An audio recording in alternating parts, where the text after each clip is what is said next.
Ngoma alongwa na équipe na biso na malembe na place de lingier lisusu te.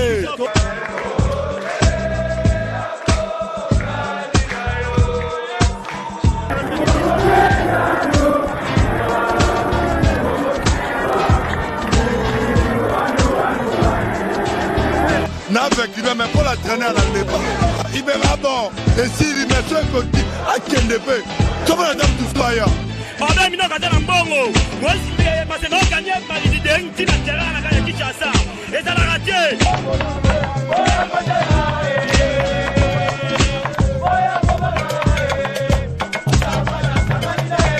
L'équipe est ratée Wibi.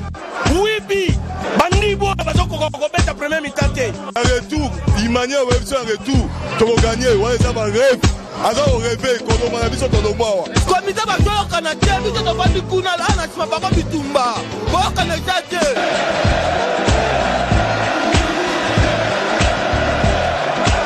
Cette équipe beaucoup na lowe Daouda Keno, Daouda équipe.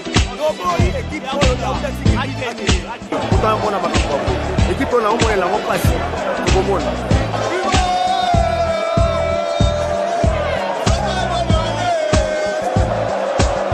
Okotikano imana, opesa appel otina imana. Osomba pe jouer te. Olingi division ba benga ba digi. Asana za inosa.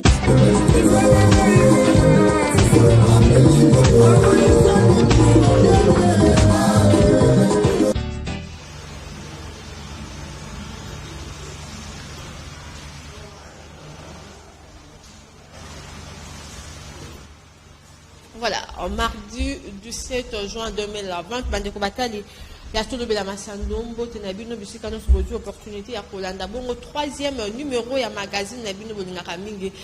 Il y a Massano, tout le Belamassano et les Kakabongo sur les antennes de Canal Kin Télévision. En tout cas, vous excusez, Busso, moi, un petit retard de Bandi Nango, car on dit la technique assez caprice. En tout cas, vous excusez, Busso, tout le Belamassano, on a là, on appelle ça déjà le sujet du jour.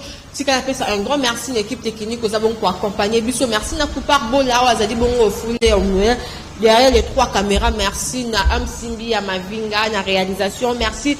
Nagum pour tout maestro azali bongo na régie finale ainsi que sous les mboyo voilà ainsi que sous les mboyo bango vraiment des bazali équipe technique azali ko accompagner biso moko na lelo un grand merci pe na bino bato boza kota la biso pourquoi pas la desk espoir mobimba ya Canal Kin Télévision o ezala bongo chapeauté et pas ya ye moko ndeko Zulu Gilles la Bolimbe na baninga nyonso o bazali bongo vraiment pour contribuer na réussite ya émission na bino bolinga mingi to lobela en masse à notre bêta différents sujets entre autres troubet à l'issolu à stade Tata Raphaël parce que nous avons tellement ébélé bossé qui que tous ont ça les sous on est allé bon dossier à Tata Raphaël aux allés bon abandonné en tout cas à l'actrice et sœur naïe Tata Raphaël au babanek pour réhabiliter pas la société d'Ivo mais curieusement stade et quand on bon on vous en d'accord na ba image troubet à l'issolu à stade Tata Raphaël peut troubet à l'issolu à 16 clubs au FIFA à Bing à Kobing ça bon dans les prochains jours na au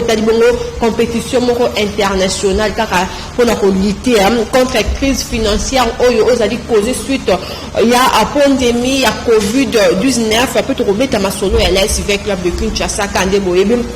Ça fait déjà un moment que le président sponsor et équipe Wana na Kombo ya Ami Sikumba dit tango fort a déposé qui bon lettre et a démission naie mais jusqu'à présent tous on a 5 candidats on va se présenter bongo on peut pas succéder bongo président Ami Sikumba à tango fort profil nini il faut prochain dirigeant et l'ASV Club prochain président la coordination et l'ASV Club Azalanango on a vraiment les sujet du jour nabiso bobenga biso tant que fond la téléphone kakande boyebike awa na to lobela masano ezalaka interactivité biso toza koloba bino boza kobenga boza vraiment ko pesa ba point de vue na bino toza déjà ozali bongo premier sujet na biso ezali bongo stade Tata Raphaël kakane na lobaki bongo stade Tata Raphaël ezali bongo abandonné en tout cas ane boza ko mona na bilili ozamaki bongo pa Freddy Soumaïli caméraman na biso abandonné na triste sort na ye stade Tata Raphaël ezali à représenter volonté, c'est un stade historique en tout cas. Stade Père Raphaël de la Quiétude, c'est un stade historique. Mon abonnement, Yamba, combat du siècle, Oepozaka Bongo, Mohamed Alina George Foreman, un certain 30 octobre 1974, en tout cas, stade de Mozart pour mon Yango, et stade Mouké par rapport à stade de Martyr, mais et ça stade historique puisque stade de Martyr. Tout le monde rappelle Roi Pelé, na FC Santos, c'est une équipe où il y a Brésil, on peut livrer un match, il y a fixation, soit match américain, tout bien arabo, on a Léopard. Il y a Zahir, en tout cas, aussi, vraiment, on a Bakondi, mais quand on peut revoir, on a un stade de Tata Raphaël, bien que ils réhabilité, si je peux dire ça, par un individu, par une société, mais une société, on a prometté que dans les prochains jours, tout le monde a ça, Tata Raphaël, qu'on l'a vraiment pour si je peux dire ça, curieusement, malheureusement, nous sommes surtout ça, pour le monde a gagné ça, Tata Raphaël, ils ont abandonné, tout le monde a match, il y a il a foutu banya sous commettre ma kunete comme un commettre ma stade de Martyr, tout le monde a match à Epefkin en tout cas, au banya ka commettre ma stade de Tata Raphaël, et banya sous commettre ma bongote Epefkin, il faut ba senga ba mbongo, il faut en fait il faut ba louer ba terrain na ba GD qui ne peut pas mettre ça match na bango, il y a attente provinciale, il y a Kinshasa, mais ça Tata Raphaël, au bana il fallait ba na rebondir la bus en tout cas, ils allaient ka abandonner na prise sort na on a côté kabino bola na réaction ba quelques supporters. Il faut qu'il y ait en tout cas un mécanisme concernant le abandon au stade de Tata Raphaël. Tout là. Je me rappelle, il y a quelques temps, on a vu une maison là, Vivo, de Yokasomo. C'était un ancien candidat gouverneur à la ville de Kinshasa aussi, avec charge, il y a un stade, il y a modernisé le stade du 20 mai. Mais Banda Misale Katanati Lelo, aucune explication de la part de Moutaza qui ne marche pas Bouksango, aucune explication, il y a un ministre, aucune explication à secrétaire général, il y a un premier ministre, il n'y a personne. Tout ça, le silence radio, tout ça, il y a suite, surtout qu'il y a un stade d'ango, il y a longo de pelouse, il y a longo de quelques chaises dans le grado, il y a vendre de la race. Il faut continuer à dire wap. Il continuera à amortir le stade de Martyr, et pour ça, le stade du 20 mai, stade Tata Raphaël, stade Moro va compétition les combats du siècle na 74 Mohamed Ali Foreman et Bunda Marawana. So il les lots famille à Mohamed Ali Foreman. David Baye à la place papa na Bunda combat du siècle. Bon, ce spectacle mort désolant. Donc ici, je m'aurais attiré l'attention au président de la République. C'est moi qui l'ai dit. Je demande au président de la République, à travers le ministère des Sports, Papa Moussoubayo, Balandela, vraiment les stade. Pour établir ma responsabilité. Ceux qui disent dans une capacité à retourner à stade pour moderniser aussi ça. On doit marcher pas mon sous à ce mais et là il y a stade du 20 mai. Tata Raphaël, ils ont les Kelara. Parce que nous avons assisté. N'assista dehors nena benisa ba mindele tozala na showbiz à lobby bango baye justement pour la réhabilitation ya stade pour la sponsoriser ba événement ekeleka mais mboko ezandenge nini mboka mo ezandenge nini 100 jours tozolanda na TV et ko kendeta ay pas de hôtel stade du 20 mai team colonini. Malgré le confinement, l'activité c'est le moment. Il fallait qu'on profite pour s'il ça va travailler à stade. Va travailler au abandonné. Ministre et sport, mais quand on a la vie sur dossier haut. Si vous la paix, 100 jours d'un côté à sport, vous avez la vie sur stade Tata Raphaël. Il y a stade Tata Raphaël, il faut que les stade de tout match déterminé parti, match déterminé mais tu comprends que tu fais même au baccalauréat faire même rapport tu dis que on va au missa là bas ça la idée on est au missa on pour vous c'est bien de idée biso ça va bien que tu bandi projet mais pour la aussi lisango là si on est vraiment comme si on a minute vraiment au Kangama tu éviter au vraiment que l'État l'État beaucoup mise à sport. Est-ce que vous avez courage vraiment pour quitter pour que dans la vraiment on est tout le bas pour que pour le talent.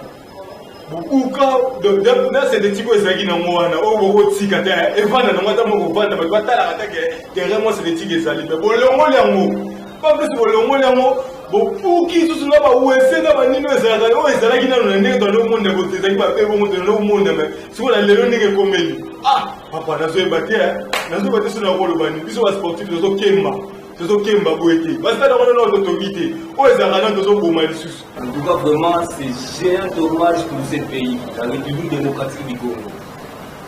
Comment on a bango comme sous si la possibilité aux ça les Cameroun dès dans le je vois ma sport, tout ça, et bien dans ma chou. Mais mon gars, oh, il y a autant moi. Ça, stade Tata Raphaël, c'est un stade historique. Ma gloire a mis les gars, on a ma combat, il faut vraiment. En fait, il va mettre la finale, Léopard a béga, à ça, on va match à l'année, on va mettre les salamans. Mais les lieux, de comment les a négligés à niveau zéro. Au stade Tata Raphaël, on a pas journaliste. Et soit tordi, mon boy, à deux fois, t'es sûr que ça va me tomber le bas. Et bien nous on va faire les locataires na kati ba locataire ba vendre ba salité tout ça ba même on a des rations ba tenga na so ba tenga na te doye bite ko to ba ko na de l'ambassade Tata Raphaël et yo le mwana mutu moka yebo ira dans les villes boye o contrat tout ça ça na ba on a gêné arrêtez là il y a tellement moyen là et a bon ça fait mais si les lots alors la pelouse synthétique alors li ba kiti musuna ba garder tout ça doye bite Parce la pelouse synthétique, elle a un côté dans le monde, pour ça, elle a la possibilité de s'en rater. La synthétique, on a un kit, on a un colonel, on a un de la mouka. Si on a mis son mouka, on a un mouka, pour l'État, on doit éviter. 4e rivo, ils ont battu. 4e rivo, ils ont dit que la poussée m'a ils ont mon Tata Wanate. Donc, Tata wana pour la caméra qui est 4e rivo avant que la présidence à la présidence. À ça, il ne peut pas la présidence, mais la présidence, c'est bien la 4e militaire. Attends, mon droit, mon droit, s'il s'agit de même la justice, pas même aller à Samba. Voilà, on est aquí vraiment réaction et à supporters concernant Kaka à Bando et à Stade Wana Tata Raphaël Stade Peur de la Kétide. En tout cas, en la vie province à Kinshasa, tous a des grands stades. Tous un stade de Marty OP. Ils ont subir des travaux et réhabilitation. Tu me rappelles que tal que l'année là, ceux qui va travailler en commune à niveau nini, na stade Père Raphaël de la Kétide, où vraiment ils allaient bon abandonner en tout cas tant au championnat, tant aux saison sportive 2020-2021 pour Banda. Est-ce qu'il faut qu'Akabama Tibet dans le stade de Martyr, pourquoi pas dans le stade Tata Raphaël ou vraiment un stade historique Alex Vekle Babeta Kabongo finale à la Ligue des Champions africaine 2014 dans le stade Wana Tata Raphaël tout le monde a ma président la Bango président sponsor et équipe Wana président en tout cas déposé de mission si je peux dire ça à Meka un peu pour Bongisa stade Wana malheureusement le stade de Congo ce qui va dire que Bongisa plus précisément la ville province de Kinshasa comme on a soukate stade de Martyr et tika donc bon bana batonga et tika donc bon comment asukate stade bon en tout cas c'est compliqué quoi c'est compliqué nous espérons que Ozali tout le Masano émission Ozali l'une des émissions sportives la plus suivie en tout cas nous pensons que message vraiment écomélie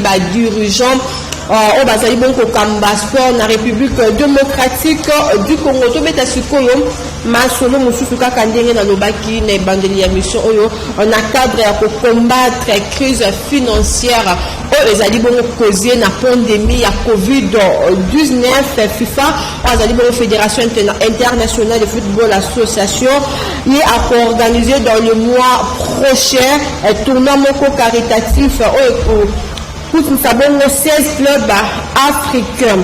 En tout cas, et que la bongo compétition match amicaux, si je peux dire ça, na format ya aller-retour. 16 clubs africains et Robeta match wana, 16 clubs wana qui ont participé déjà ezali bongo Raja ya Casablanca na Wydad de Raja na Wydad de Casablanca wana ezali bongo les deux clubs marocains. Tozali pena Alali na Zamalek wana ezali bongo équipe égyptienne à la République démocratique du Congo en tout cas FIFA a domicile bongo TP Mazembe à Lubumbashi na l'AS avec club na Soudan tous bazubongo équipe ya Al Merrick et puis na Dorma ya Kenya Orlando Pirates ya na Kaiser Chiefs ya Afrique du Sud Zesco United ya Zambie Earth of Oak ya Ghana Kampala City ya Uganda et Nimba na Ranger ya Nigeria ezali bongo en tout cas les 16 clubs au bazali bongo invités dans le prochain mois pour leur organiser tournoi moko caricatif Oyo ezali organisé, si je peux dire ça, et pas il y a à FIFA, si je peux répéter, 16 clubs qui participer à la compétition internationale. Ezali bongo Ali Zamalek, Raja Ouidad, TP Mazembe, RDC,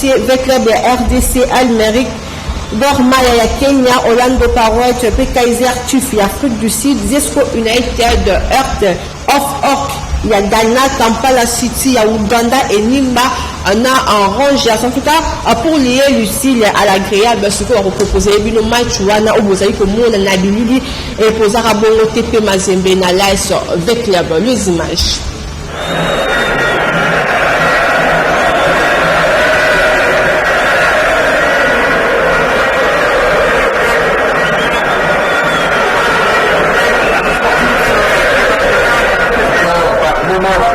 Et c'est parti donc pour les commencer depuis la minute 2, c'est le Loupeté, je crois. Mais jusque-là, le propos est parvenu.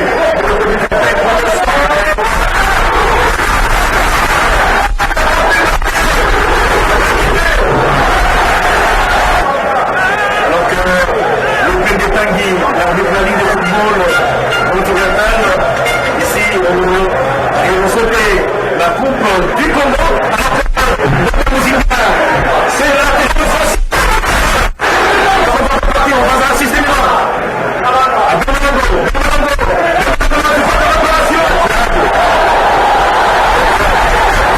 l'arbitre de l'Oupeté, le ballon au gardien Outom.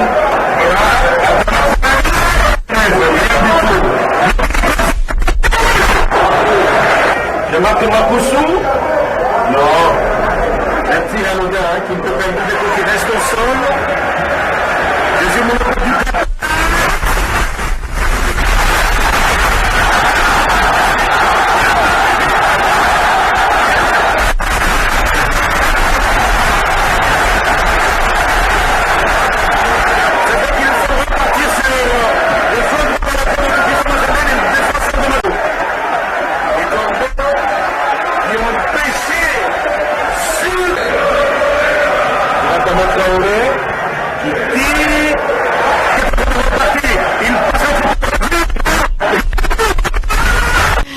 Voilà, les équipes ont battu fort et la rencontre AS V-Club TP Mazembe, score final, les équipes il y a 1-0 dans mon bande de protéger ma bengi.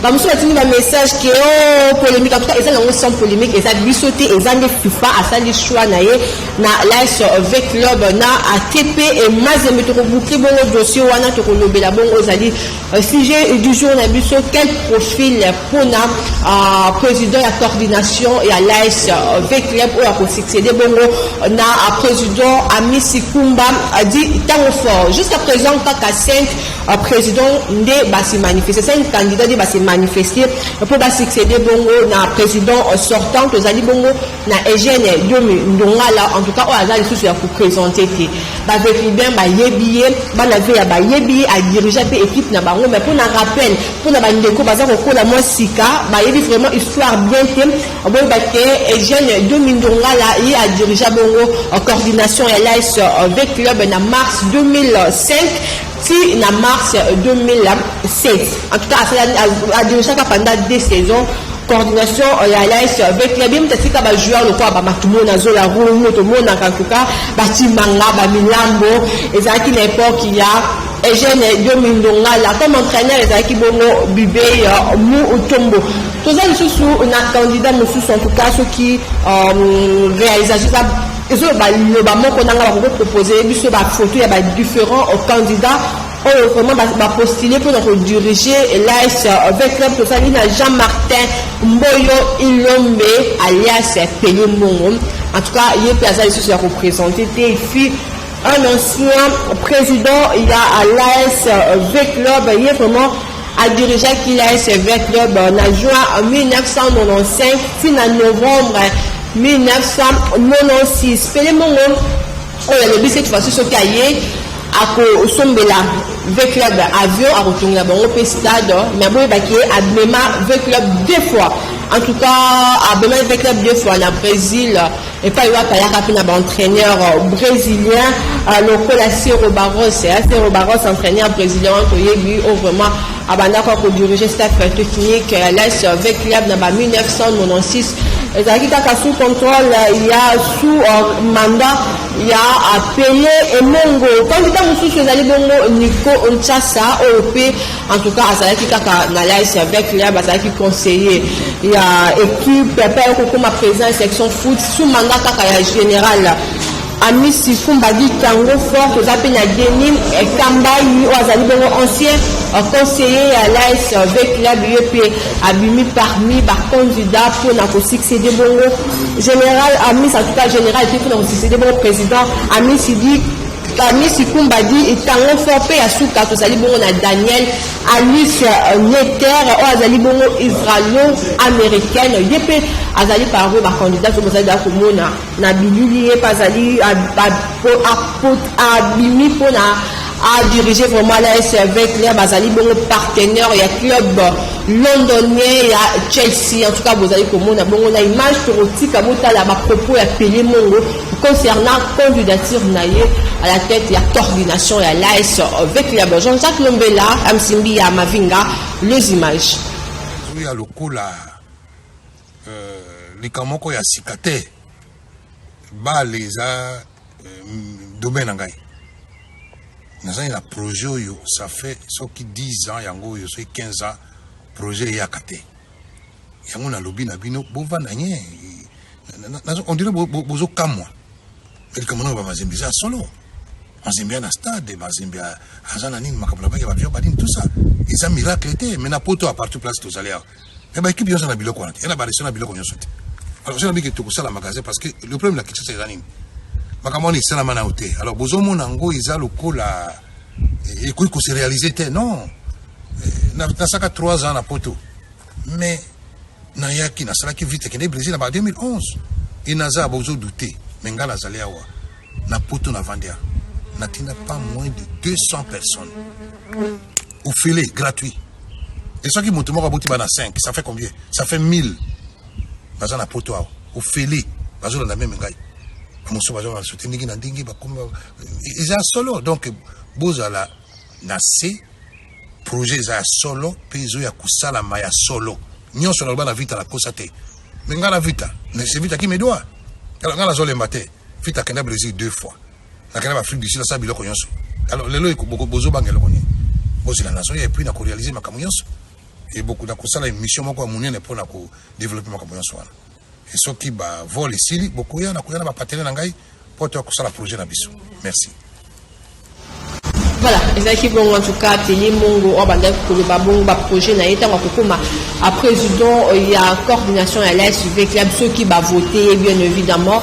Général, en fait, le président Amissi a sali 13 ans à la tête, il y a coordination à l'Est avec l'Est, a sali Orokakosala 2 fois. Finaliste à Coupe et Interclub, Ligue des Champions en 2014, na Coupe et Confédération en 2018, à vue décision en politique, vraiment l'Est avec club. Le moment il va différents candidats va se présenter en tout cas pour succéder à président Amisidi Tango Fort. Avant tout ça m'appelle, toujours à côté la réalisation. Merveille qui casse ça, qui vont inviter à l'ère de sport. Il y a mon colonel dimanche, et après ce qui point de vue concernant la démission, il y a un président Amisidi Kumbadi Tango Fort. Tout là. Oui, Merveille qui casse ça, colonel Kassavou. La Kassavou, dans le quartier Christian. Donc, nous sommes dans la robe qui pointe ça. La tangi, la classe, la boukam. Bon, ça fait très mal parce que Aza papa. Aza papa, ça allait vraiment la boule de banane.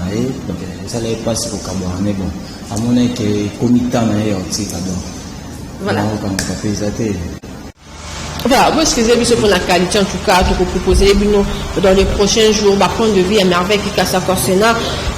De mission Bongo, il y a président Amisidi Tango Fort. En tout cas, tout le monde déjà m'appelle, nous allons intervenir.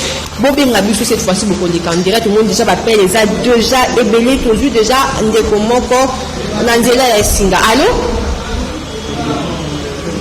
Allô? Allô? Allô? voilà, malheureusement, de quoi ça dit que le bâti, en tout cas, tu remets un peu pour bonissa à côté, n'abus aussi à côté, n'abus tu remets un peu pour bonissa. Après, on a beau les camps directs, on a beau tout le béda massano, la carbone, interactivité, tout un des communs sur l'intérêt singa. Allô? Allô? Voilà, la personne est partie. Une fois de plus, côté MC, Mbia, Mavinga, cette fois-ci, nous avons une réaction à la supporter à l'AS avec club concernant Kaka, profil, il y a futur président de la coordination à l'AS avec club de Kinshasa, Tolanda. bato bele bati ba candidature donc ba diomi ba pelé mongo aya ba du kili mais on a leur préféré ceux qui par contre passer l'élection c'est peut-être pelé mongo après ko zoa et ça bien passer dans les projets de société naé nenga lobaike ensemble la vite avion vite il faut à la permanence ya moko vite il faut azala na hôtel dans ba projet on a déjà si nenga lobaike mongo ezali. Et ça a voté peut-être parce que tout le monde a œuvre déjà même vite à Brésil à la bantenera mine la côte à bilo oyo et ça les maraté ceux qui va voter Pelé Mongo et nous allons peut-être bien pour nangai bon on a comme on so to la écran solo ba projet on va faire ça pour nangai soit nangai la CP na président Pelé Mongo c'est le ba idée na c'est le ba projet na azanango et puis il y a une expérience makasi na makamba bal on a CP Pelé Mongo à sa place wana place à la tango fort général. Bon pour nangai et ça no comité na biso no numéro 1 non puisque bangonde baza kuna nenanu bangonde ba koyeba ne mutu malamu nini oba kotela biso po biso to na biso libanda boy biso to koyeba te bangonde ba oba comité na biso baza kuna oba baza ko gérer biso public to sa libanda bangonde ba koyeba o aza kuna nana aza na ba moyen na e puisque bango ba koleka na ba TV na ba radio ba koloba o ya bango bilobela lobelo mais to koyebi te ba mais ba oyoyo ba oyo baza kuna bango ne ba koyeba o nini ba kotela biso ba yebi ki azabi aza na possibilité ne o kokoka kozwa biso en charge puisque biso to kokoka suite tala bi place to komi be pesa mine to beti ba final na ndenge mais eloko moko to mona te président sera okene mais eloko moko entraîneur fatikala pour entraîneur a un problème na biso te to moni ba o ba ye to moni ba diomi bazali ba kimbuta bazali tozana ndeko na biso Denis Kamba ipe azali mais tozana besoin ya mutu oyoyo aroya komatisa vita lisusu likolo koleka place tango fo atikela biso bon pour nga vraiment na moni Domindongala parce que compétence na ene na moni simba na vita biso penda bana veya to na posa Domindongala za wana bale to ebi ko dirigeant ngo za mbongo te za koyeba no mamba bale et deuxièmement et la mbongo. Et maintenant, on a posé un mouton à refaire propulser vite. Et si on a tiki yango et pas tango fort parce qu'il a fait mambo amine neto moni bisonyoso. A faire propulser qui peut comme ali kolo li susu ke place tango fort à tiki yango. Ba besoin na ba biloko to zanga ki to zoa ne mouton na to za posé candidat wana. En tout cas vraiment na sepeli oyo nde akoya na ba vanti te na kata vita po nga na za mwana ve ya 100% donc nala lanzala me vita donc yeke ka liboso ya ona lingi oya lingi asa la précédent na biso aya pena donc na voie normale aya na masekite poto lingi de vite ke de liboso. Voilà, on est aquí vraiment un reportage ya Béambata, moi na Barongo en tout cas, voyez qui va proposer différentes personnes on va intervenir bon concernant Kaka. Il y a profil, il y a un nouveau président, il y a coordination, il y a l'AS avec tous les gens de la Singa. Allô? Allô? On est combien de temps pour le papa Makassi? Voilà. Malheureusement, tout ça pour yo Kanate na andeko en tout cas, tout ça dit bon na jeune et domi ndongala, tout ça dit bon na Pelé Mongo, tout ça dit na Nikon Sasa, tout ça dit na Denis Kamba Ipe na Daniel Alice Neter, bango bazali bongo ba 5 candidats on va se présenter pour la succéder bongo na Ami Sikumba du Tango fort on a présenté qui déjà lettre de mission na il y a quelques jours en tout cas profil nini il faut futur président LSV club Azalanango il y a vraiment ils allaient sujet du jour na Bisobo Benga pour intervenir en direct en attendant ba me compter pour la bus au téléphone c'est comme si téléphone côté na biso mutezali moi na ba problème tozonga lisusu côté ya réalisation et pas wapi MCB ya mavinga ko proposer biso au match ya finale ya coupe ya confédération oyo pozaka bongo l'AS Club de Kinshasa na Raja Club de Casablanca za bongo finale retour et betamaka bongo awa na Kinshasa na stade de Martyrs score final ezalaki ya 3-1 Tolanda. Here we go then, AS Vita playing in black, of course, the Black Dolphins, and the ball comes out wide. They need to be careful. Hadraf with a shot, and well, it doesn't connect well, does he? That's the danger. Raja Casablanca, Ben Haleb gets the ball across. That's a very on the left side. What can he do with this? There's the cross. There's a cross! Oh no! I can't believe it. 2 headers, and this time it's that man. Opportunity here. Rahimi gets the ball out to the main man, Ben Haleb. Ben Haleb is in the back of the net. They've scored the goal. Raja Casablanca. And Hafidi is the man. 4-0. And that is such an important goal for the artists. Raja Casablanca. For support from Muzinga. Well, there's a little flick there. A bit of danger there. The flick from Omba. Oh, it's a chance. Here it is. There's a goal. Surely. Can they find? Oh, it's going to be a penalty. Surely that's a penalty. He's gone down, and that was a nasty challenge, I think. Very late.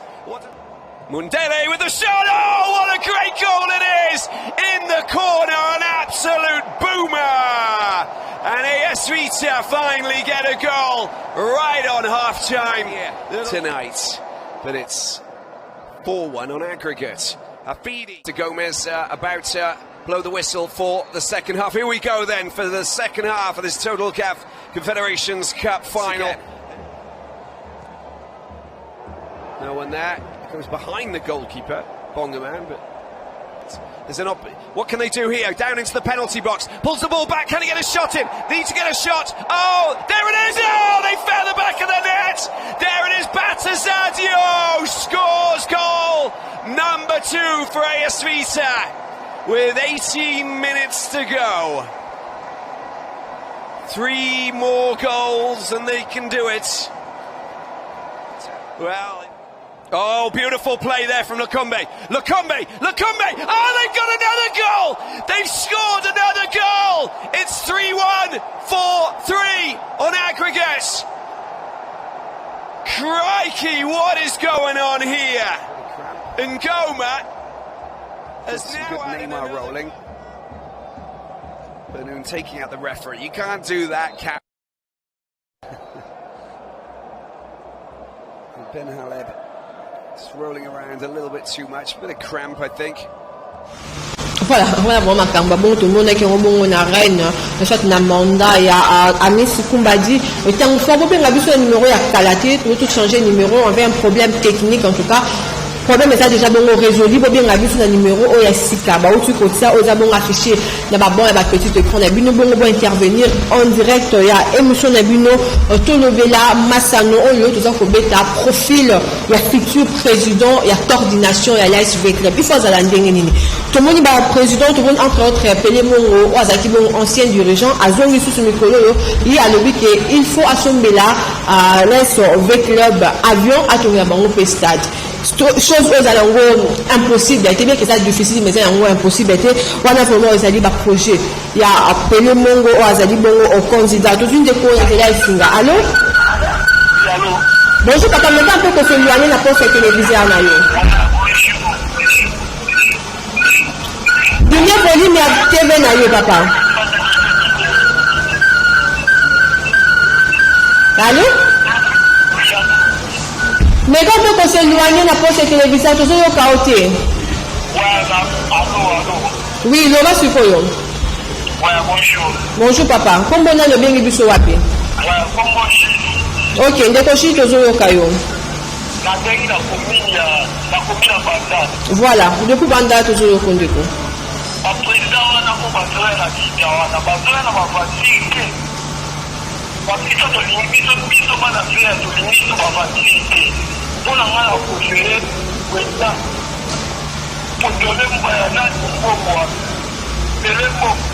Ok. Voilà, de quoi accueillir en tout cas le pour naïe a préféré naïe au président au Pelé Mongo. Tout ce voyant n'a pas pensé que biso toye bandé ni. Biso tomo ka président ba se présenter wana ba pesi ba candidature na biso ba candidature na bango pardon biso toye bandé ni deuxième de comme sous nzela esinga. Allô? Oui, allô. Bonjour papa, comment on est?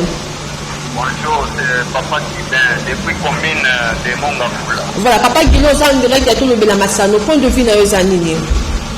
Je souhaite président moko ya malamu aya na kati ya vita tokoyi na biso bafantri donc toza mposa ata dio mindongala taya oyo amesana kosombela vita bajoueur ate kata joueur moko donc na préféré dio. Voilà, merci beaucoup de comprendre un point de vue en tout cas. Bandeko, jusqu'à présent, nous avons 5 candidats. On va se présenter. Bandeko, on a vu sur la sauvon, on va le voir que ceux qui a mis à déposer dans 10 heures juste, bon, on a 10 heures 2 minutes. On a candidat, malheureusement, jusqu'à présent, Bandeko, et à sauvon, avec l'aide, on a un candidat là-bas. On est tous un déco sous. Allô? Allô? Bonjour papa, comment on est? Voilà, depuis que j'ai tout fait au Kandeko.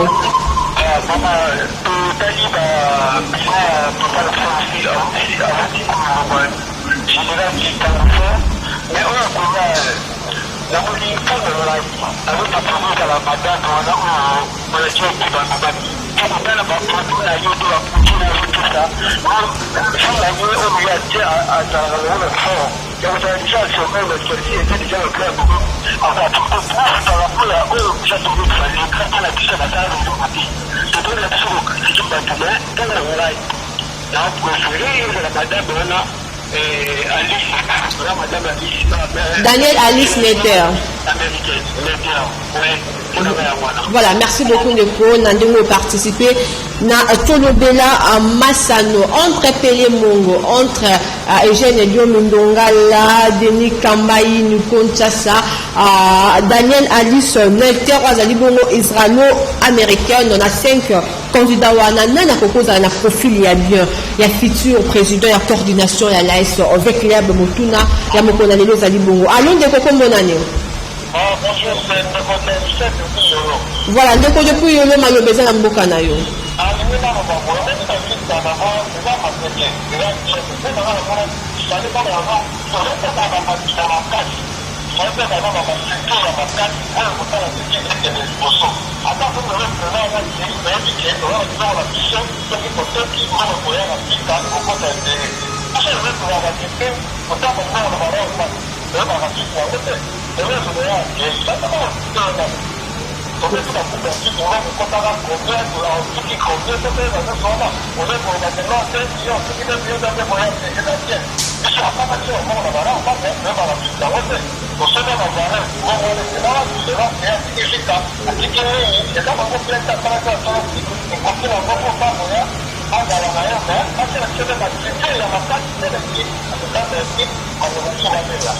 Voilà.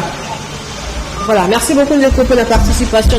Quel profil pour la présidence de la coordination à l'AS avec les Bobenga? Beaucoup de messages, c'est parce que Rosala n'a une capacité à retendre la message. Nabino Bobenga plutôt beau intervenir en direct et M. Nabino Tolobela à Massano. Avant de continuer, tu rejoins à côté la réalisation et pas il y a plus Amsindi à ma vie à proposer les bureaux en match où il posait qui bon l'AS avec une association sportive de conducteurs de Kara à Yatogo, avec qui bon on a cadre. Il y a 16e de finale retour. Il y a Ligue des champions africaine saison Olo. Et ça unique aussi parce que saison il y a Ligue des champions dans le Silité en tout cas. À sport il y a un but à 0 à faveur il y a équipe locale l'AS avec club Nickby. Et ça qui vont marquer sur penalty grâce il y a joueur merveille Kikasa Tolanda. On les sent, il s'en va. Il tape dans les ballons voyagent. Tête juste à côté. Et Guillaume. Le club de passer dans l'entrejeu. Très difficile, pas impossible. Avec le tonton de jouer. Avec Tussilin, très bon joueur. Très bon joueur. Il est tout seul, il a été égoïste. Il a été... Domination stérile suivant cette action. Attention avec le club Bongaman. qui a couru au devant du jeu le Fleury. Donc une perte de balle, ça permet à cette équipe de se projeter et surtout d'être beaucoup plus à l'aise pour ne pas être inquiété. Il doit comprendre que ce match doit se jouer. Et voilà, là c'était très dangereux. C'était très dangereux, il faut le dire, avec Nelson, mais qui a eu l'aptitude à la Rémoise. Pour l'un de ses partenaires. Et hors-jeu. La ligne médiane. Pour l'un de ses partenaires, Toussilou. Il remet l'un de ses partenaires qui peut se positionner en position contraire par rapport aux accélérations de Moutoubi de Diel. Sangabalende. Attention, personne. Et c'est un penalty. C'est justifié. Parce que Bangala a été ceinturé, il a été bousculé. C'est normal. Parce qu'il avait une faute offensive. Tout à fait. Le défenseur pouvait éviter, il pouvait jouer à l'anticipation. Mais il a préféré bousculer Bangala. Parce qu'il a senti que Bangala était face au ballon. Et là, de ce côté-là, l'arbitre n'a pas hésité. Et là, c'est Boukassa qui a pris la responsabilité. Obtenir un penalty, c'est une chose. Juste à quelques minutes de la mi-temps. À 1 minute de la mi-temps. Oui. Ça sera une bonne chose parce que ça va galvaniser le moral de votre club. Alors, pour leur permettre de bien corriger. Sur l'action, là, c'est le joueur qui va jouer. C'est Boukassa. Bouk. Il prend tout son temps. Et quelle est la meilleure façon de jouer les pénaltys? Regardez les gardiens vers les ballons, il s'en va. Et il marque. Il marque à la 40e minute. 45e minute. Boukassa qui marque. Et voilà. Vite à clair. Regardez les gardiens vers les ballons, il s'en va. Et il marque. Il marque à la 40e minute. Ne pas permettre à cette équipe ait beaucoup plus de temps parce qu'en seconde mi-temps, on va dire que c'est une équipe qui va chercher à ouvrir le jeu. Il faut maintenant rester concentré, vigilant pour arriver donc à ne pas leur donner d'arguments pour revenir au score. Ils doivent se concentrer. Voilà, on va dire ce moment, on a vraiment Evra et à président Amissi et Tango Fort en tout cas, ils ont les Camboya standing. Bien que ma BP Zalaki n'a mandat naïe, mais madame ou peut Zalaki. Président Messi a dit que l'équipe moi na standing là il faut que le ballon l'Est Club est parmi le 15 meilleurs clubs africains. En tout cas parmi le 15 l'Est Club est allé configurer Wana. Bah joueur bah qui payer. Bien que malgré pandémie bah joueur bah continuer à foot à Bango. Bah joueur bah qui na standing mais l'Est Club le combat qui kakabwe. Profil nini et le successeur il y a Ami Sikumba Tango Fort il faut aller nango pour garder quand même profil à garder quand même standing voilà soit à l'état standing pour l'état au ba joueur au bazala qui nango tous en déclencher là isinga. Allô bonjour papa Kombonani voilà mais papa Kombonani toujours au caillou bon ngapo nangai ba dirigeant nyonso baza populaire ba dirigeant déjà avec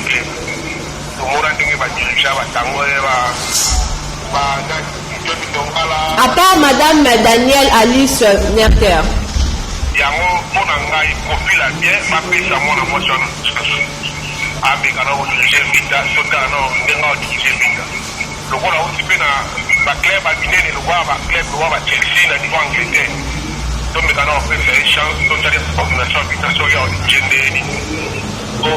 balikana toyebi nde baexige vita tomona mpe makambo babebela vita tomona mpe makambo basala vita mais bavandana apesana Daniel wana chance totala ndenge aomemi ngimu mais merci mpe na ntango mpona oyo asali koniwa eza likolo eza eza ya konéglige te ya koignore te oyo akoya mpe kwa likolo ya ntango mpona moma otenga tili vita olinga te bato bakoya kobebisa vita to bakompike vita mpona baintere na bango personnel profite eza ya motu te eza patrimoine na leta donc topesa mwana moto na chance à diriger l'organisation ya vita donc contribution na ngai yango. Voilà, merci beaucoup Ndeko opona point de vue na yo continuer kobenga ba osabi so sin totika na 3 minutes voilà totika na 3 minutes mais na 3 minutes wana tokokozwa déjà 3 appels 2 minutes voilà bon continuer kobenga bo pesa bon ba point de vue na bino concernant profil il y a successeur il y a Ami Sikumba dit Tango Fort vraiment a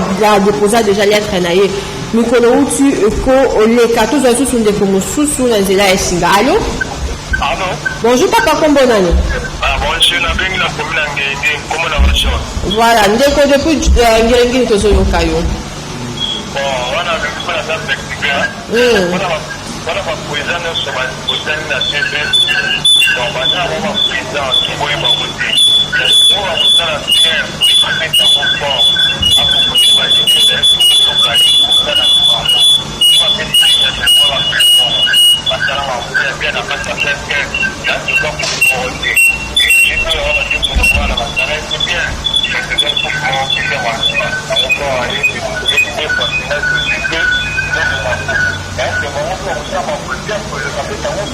Voilà. Voilà, merci beaucoup Ndeko pour un point de vue en tout cas. Bon, ça a dû aussi nous comme une souka et monsieur à mon condamné. Merci Nabino Bakunios pour participer d'une manière ou d'une autre. On a récité il y a monsieur à mon condamné. Merci pour Nabino Bak téléspectateurs. Bobi il faut tellement mingi bimo bobi kaka na TV to ki maka vraiment na sima ya ngonga et tout ça obligé à ko kabwana bino bo continuer ko benga en tout cas pour ça point de vue Nabino lobby na nouveau numéro ya numéro monsieur sur mon condamné lobby ça peut point de vue mais autant un peu par combo Nabino en tout cas un grand merci l'équipe technique accompagné Bicho, merci na Poupar Bola, merci à Msimbi Yamavinga, Jean-Jacques Lombela, un grand merci à vous, merci na sous les moyens sans oublier Guy pour tout le maestro, pourquoi pas bande connu sur la desk sport, il y a Canal télévision Zarabon chapeauté pas na yemoko numéro 1, Gilles Bolombe Ndekozulu, je suis Bonda, la mine tout le monde s'en a raté, merci à Tony Binda au vraiment à équiper à contribuer à la réussite. Il y a émission à Mokonanelo, ceux qui vont se payer dans le rediffusion à partir de 18h15. Il y a Kinshasa, quand on a antenne Nabiso, il y a Canal Télévision. Bon, ça répète, vous allez en direct la chaîne YouTube Nabiso Canal TV. Numéro aussi sur Mokonanelo, Nalabino, Tokutane, Mokonezali Pouya. Bye bye.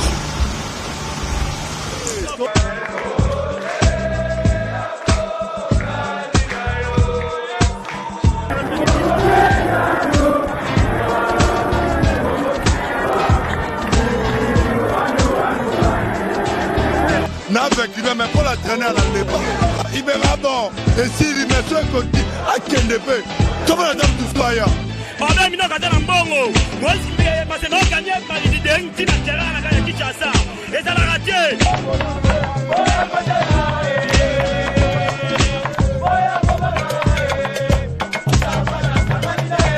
L'équipe est ratée, Wibi. Bandibo, parce qu'on va mettre la première mi-temps. Un retour, Imania va faire un retour. Tu vas gagner, ouais, ça va rêve. Alors on rêve, quand on a vu ça, on voit. Comme ça va jouer au Canada, mais ça va du coup, là, on a pas du tout. Au Canada,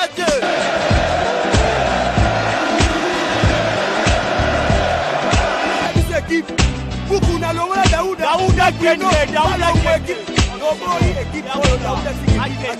Pourtant, on a pas l'équipe, on a au moins la repasse.